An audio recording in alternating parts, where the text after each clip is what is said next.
గ్రామం అట. అసలు ఈ ప్రాంత చిత్తిరాల అనేది ఉన్నదా అనేసి అక్కడ చాలా మందిని అడిగారు.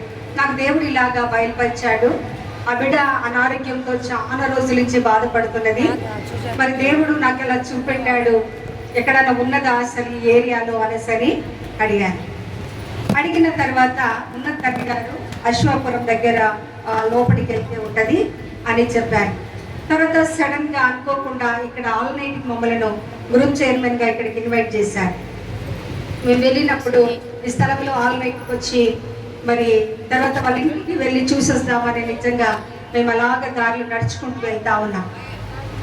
మరి తండ్రి గారు అలాగ చూసి కరెక్ట్గా దేవుడు ఏదైతే నాకు చూపెట్టాడో ఆ ఇల్లు అలాగనే ఉన్నది అనేసి లోపలికి పోతే మరి రాణి కదా, మరి భయంకరమైన అనారోగ్యంతో బెడ్ రీడర్గా ఉండి మరి ఆ స్థలంలో పడుకోవటము మేము చూసి చాలా కన్నీటితో చేశాము.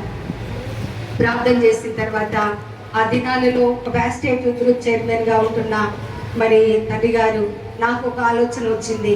ఏంటిదంటే ఈ స్థలంలో మేమున్నంత వరకు స్త్రీల మైత్రి నుంచి ప్రతి నెల ఆ బిడ్డకు ఆర్థిక సహాయం అందించాలని, మేము ఉన్నంత వరకు ఆ బిడ్డకు ప్రతి నెల కూడా ఆర్థిక సహాయము అందించడం జరిగింది. హల్లెలూయా, హల్లెలూయా. ఆ దినమున ఈ చిత్తిరాలయ చిన్న సంఘాన్ని చూసాం.